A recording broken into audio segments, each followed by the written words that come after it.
Welcome in, race fans, to this edition of Through the Gears, presented by Front Stretch. I'm your host, Tino Pattigno, and I can't wait to get back into the racing action and betting action for this weekend. And it's a special one at that, a crown jewel event, the Southern 500. And I'm super excited to be talking about some of the bets that we have for this week, recapping a little bit what happened at the crazy finish in Daytona. But before we get into all of that, got to give a special shout out to the people who commented on our last video. Really appreciate everyone continuing to comment. If you want a shout out in the next video, all you got to do is leave a comment down below. And if you have any NASCAR questions as well, I'll be sure to answer those every time you comment. Kai Fried, shout out to him. East Tech, Marcus, Mike, Gary, Kyle B8. Always appreciate you guys dropping down a comment and letting us know who you think is going to win the race. It's time to go through the gears. Harrison Burton gets it done at Daytona, and 100-1 victory for him there. That was unfortunate to us because the guy who finished in second was our main pick, Kyle Busch, at 16-1. That was great value for him at the time, especially with the race he had run. It was just unfortunate to see another super speedway race end like that for us as we finished second for our picks in the last 3 super speedway races this season. Hey, to me, that's all you can really ask for, is having a guy be there at the end to have a chance to win some of these unpredictable races. And I'm happy for Harrison Burton and the Wood brothers. It's crazy to see him in the playoffs now, but he capitalized on his moment and he was able to get it done. So congrats to all of them. For us, it stinks a little bit because that was our ticket we had being able to cash. For the other guys, they were involved in the wreck city. It was just wreck after wreck.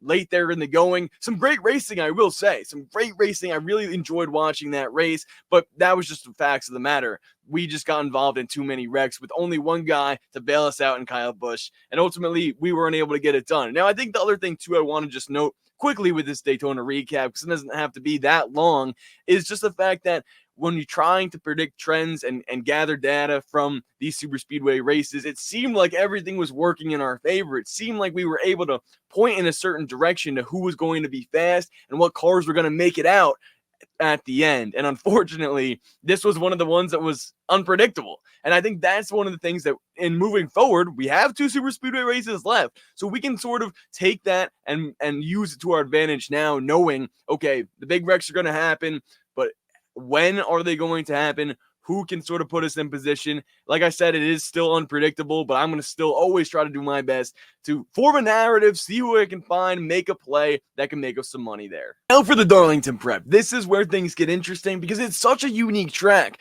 The main thing I look for in Darlington is, especially with the Southern 500, recognizing the difference between how there was a 400-mile race there earlier this year for Throwback Weekend, and now there's going to be a 500-mile race there now. These are going to be drastically different. I mean, you're adding 100 miles, but not only that, you're adding tons of other strategies that can be played. On top of all that, this is a playoff cut line race. This is the final race of the regular season. I think that is something that is huge to note going into this one. There are drivers around the playoff bubble that are going to try to do whatever it takes to get in. Maybe final pit stop happens, they take no tires. They take 2 tires instead of 4. Whatever the case may be, strategy is something that's going to come into play big time here, because not only do you have playoff cut line drivers, you have guys fighting for the regular season championship. Tyler Reddick, Kyle Larson, Chase Elliott, I believe, are in those mix there in terms of being able to capitalize on there and get that regular season championship done in this race. So to me, that's something that we need to sort of be aware of. The standings, it's going to come into play. It's going to be talked about. There's going to be drivers that could potentially insert themselves into the NASCAR playoffs by winning this race. Who's going to take the chance? Who's going to take the risk? Who will it pay off for in this one?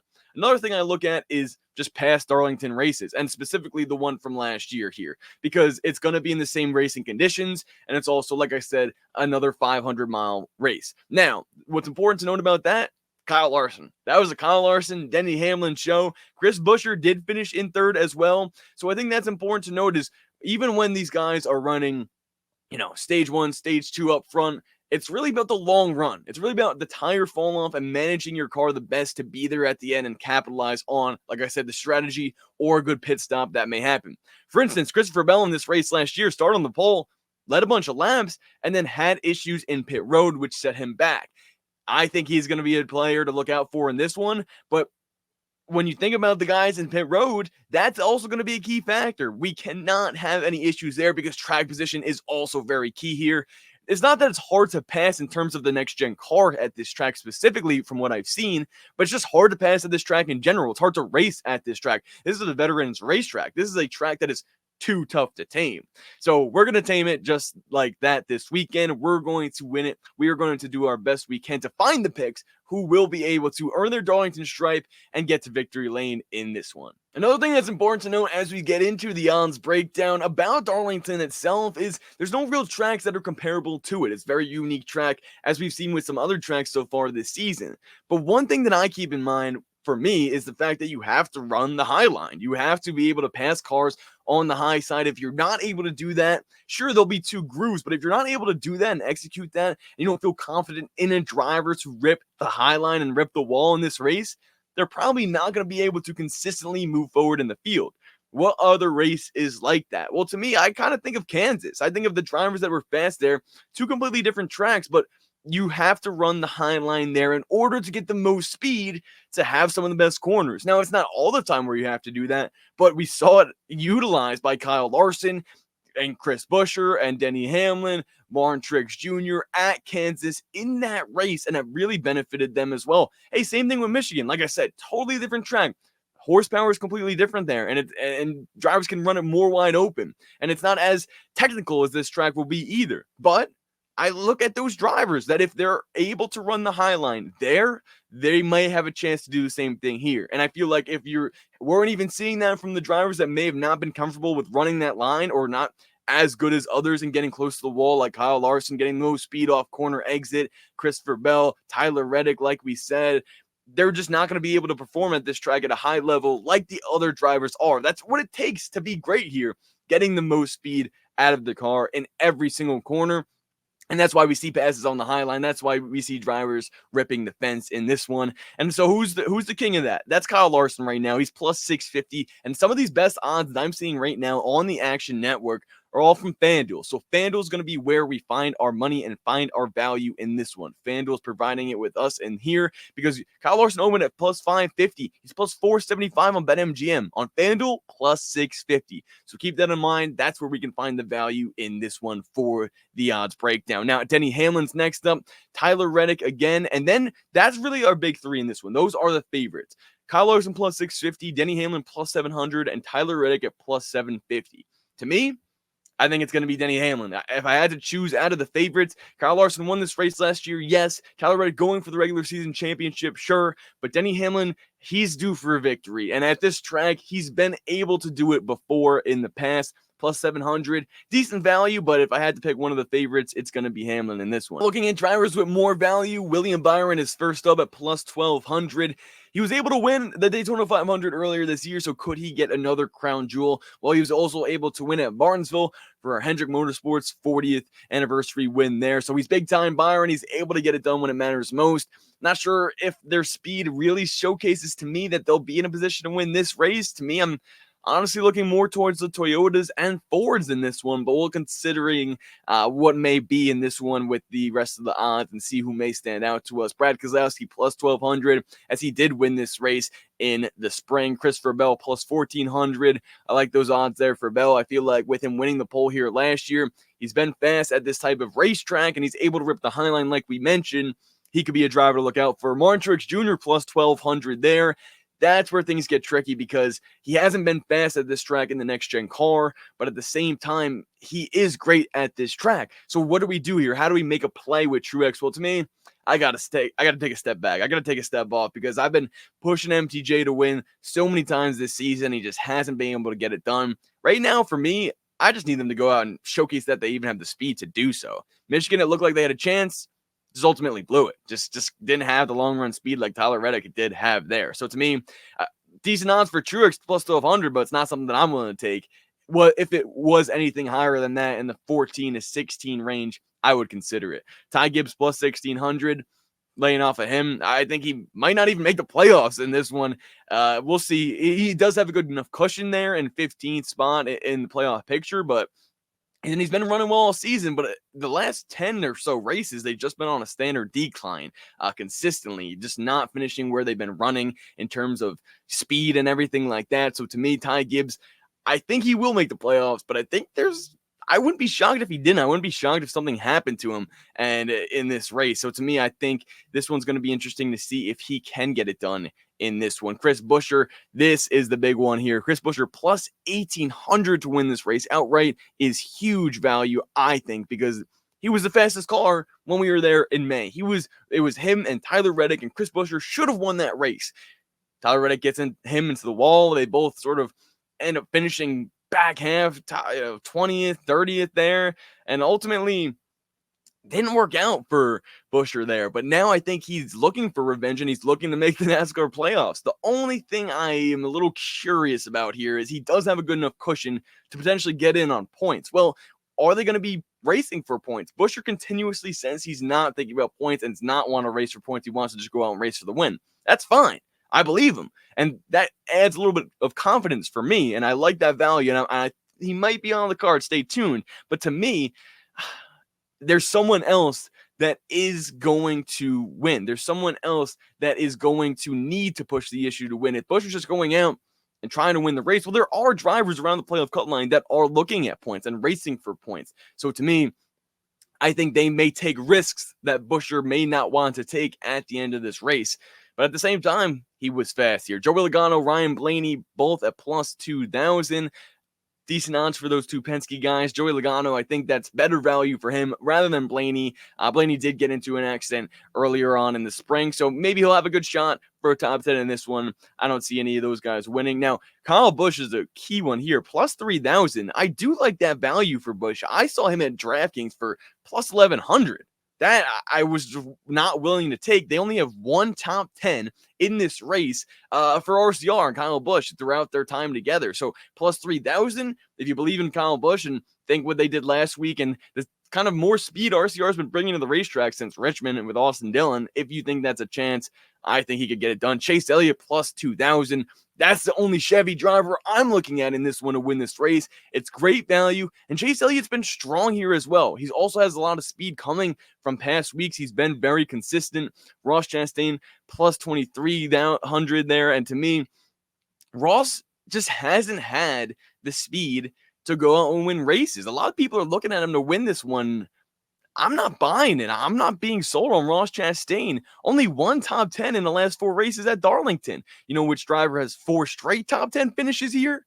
That's Bubba Wallace. I wouldn't have guessed that myself, but it's true. And if he's going to want to make the NASCAR playoffs, and it's between Ross Chastain and Bubba Wallace to potentially win and get in, I got to go with Bubba in this one at plus 2,800. Sign me up for that. I think that's great value for a driver that does need to win and get in. Now we look at the long shots here and the underdogs with Eric Jones plus 6,600, Alex Bowman 50-1, Josh Berry 60, Chase Briscoe 71, Todd Gilliland, Noah Gragson, and so on, ranging from 100-1 and more. To me, I think the only driver I would necessarily look out in this one would be Eric Jones, just because he's won here twice before. Maybe keep an eye on Chase Briscoe, 70-1. He is another driver that I sort of consider to race well when they have to rip the high line when they're, running strong at Darlington. He's run decent at times here in the past, but at the same time, it's just not something I consider happening. If these drivers are going to win, they're going to have the track position, have to know what their car is like up front, and be able to execute on pit road too. And with those long shot drivers, it's just sort of hit or miss when it comes down to crunch time. But Bubba Wallace, to me, plus 2,800 could be the best value in the field here, and especially compared to Ross Chastain. Who do you guys think? Is it going to be Chastain? Is it going to be Wallace? Or does Chris Buescher just stay in? Probably to me, it's Chris Buescher, but I was surprised by that stat between Bubba and Chastain there. It does seem to favor Wallace, but Chastain's getting a lot more noise this week in terms of the people talking about him. It's the moment you've all been waiting for. It's time for our outright winners in this one. I mentioned him before as the favorite. If I had to choose any of those top 3 drivers, it's going to be Denny Hamlin. 7-1 for Hamlin, I don't think is bad value in terms of who he's up against in this one in terms of Kyle Larson and Tyler Reddick. I'd gladly take Denny Hamlin out of those 3. Next up, who I think can present us with some good value, and this one is Christopher Bell.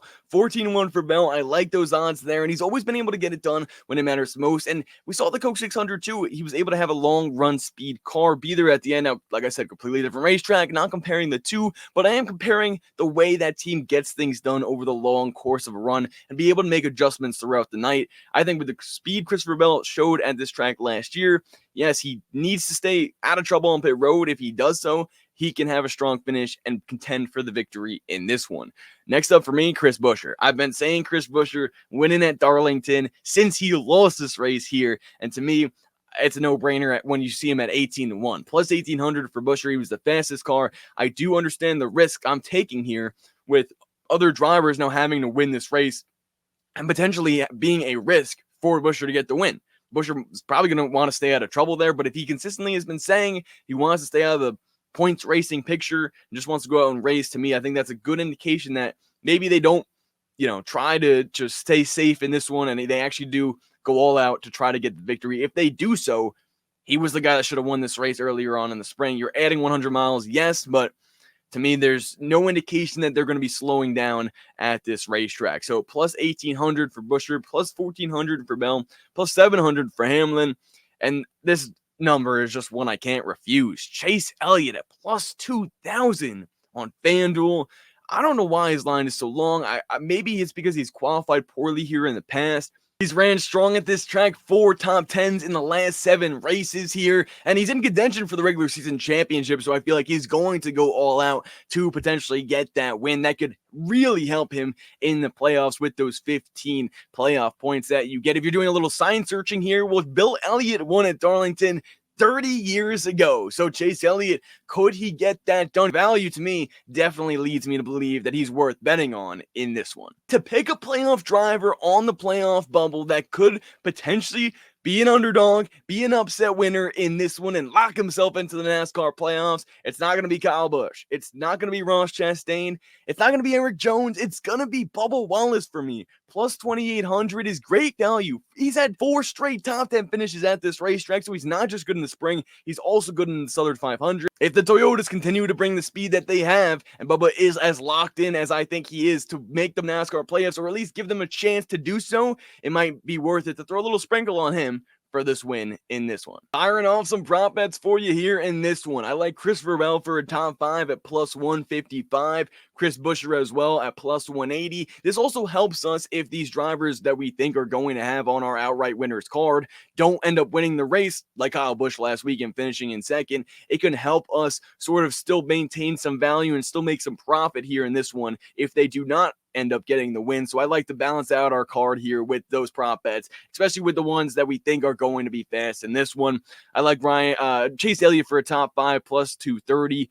Bubba Wallace plus 260, and those are the drivers that I mentioned. A long shot could be Chase Briscoe at plus 800 for a top 5, but for a top 10 is where we can find a little bit more value and have a little bit more leeway with that as well. To me, I'm really looking at Austin Dillon. Austin Dillon's finished second here in the Southern 500, and he's shown consistent speed whenever we have raced here, like he does at Richmond. Could they go out and get a victory? It's possible. He's plus 130 to 1 to win it. So I think Austin Dillon at plus 450 for a top 10 is good value. Justin Haley plus 550. He's just someone that's able to continue to race hard and make progress there throughout the race. And then another driver that I can see in this one would be Alex Bowman at plus 165.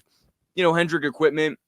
Eric Jones as well, I do need to mention. Eric Jones for a top 10 at plus 110, as he's been strong at this racetrack every time we've been here, been able to win here multiple times. So Eric Jones could get a top 10 in this one at plus 110. I think Austin Dillon would probably be my favorite top 10 bet there at plus 450, just value-wise. but I think the top fives may be where it's at in order to be able to round out our card, structure it properly to make profit if the outright winners don't win. But I do believe those cars will be fast, and then we might be able to double up on a driver that does win and finishes inside the top five because of it, or a driver that doesn't win and still finishes in top five with someone that does win for us. So that's always the key with those outright winners in terms of making the prop bets work the best way they can with them. Now, to round things out for some favorite plays, it's going to be the guys that present us with the most value in this one, and that's Chase Elliott. 20-1 to win this race outright with the signs and the storylines and just the past finishes he's been able to have at this racetrack. I feel like they're continuously showing speed whenever they just unload. And I think that's going to be important at this racetrack where it's not comparable to many others here in this one. I also could say Kyle Busch for this one with the same sort of mindset, 18-1 to win this race. He's finished third in this race last year and led 21 laps in the spring in a race that he should have won.